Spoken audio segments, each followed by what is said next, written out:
لله الحمد لله الحمد لله نحمده ونستعينه ونستهديه ونستغفره ونعوذ بالله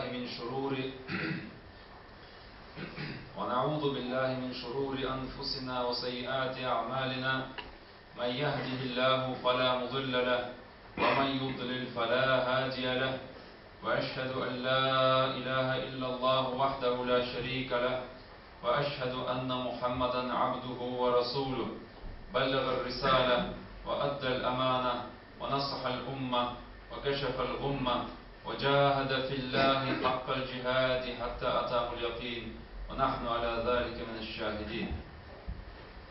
Вся хвала одному Аллаху Субхану ва Тааля, Господу миров, мир и благословение Его рабу и посланнику Мухаммаду, саллаллаху алейхи вассалям, Его семье, Его сподвижникам и всем верующим до конца этого мира.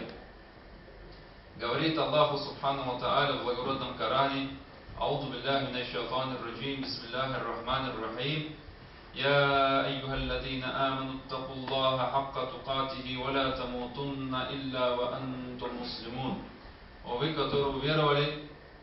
которые уверовали, бойтесь Аллаха Субхану ва Тааля подобающим образом и оставайтесь мусульманами до конца своей жизни. Как говорилось на уроке перед хутбой, уже подходит к концу этот великий месяц. Этот месяц, в котором Аллах Субхану ва Тааля принимает покаяние тех, которые каются, и прощает грехи, даже если мы придем к Аллаху Субхану ва Тааля с грехами размером с большую гору. Этот месяц, в котором Аллах Субхану ва Тааля широко открывает двери рая.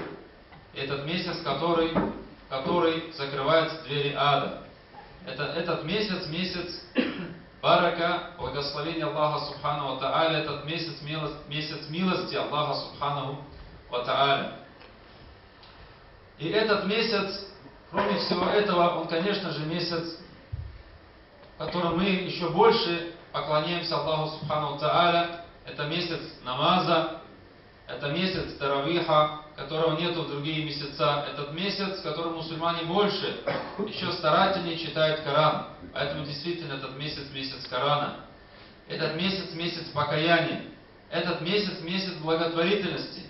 Не только садакатуль фитр, но любой благотворительности в этот месяц мусульмане должны быть более щедрыми. Они должны бороться с такими своими качествами, как скупость, жадность и любовь к благам и богатствам этой жизни. Этот месяц, в котором мусульмане должны стараться больше делать добрых дел, исправлять свои дела, исправлять те пороки или недостатки, которые у них есть в обычное время. В этот месяц, в котором мусульманин должен стремиться встать на дорогу, с которой уже затем не сойдет до конца своей жизни. И этот месяц исправления и улучшения отношений с нашими родственниками, с которыми, к сожалению, очень часто мы не поддерживаем родственных отношений, хотя это одно из самых важных или больших предписаний Аллаха Субхану ва Тааля. И этот месяц, конечно же, месяц братства.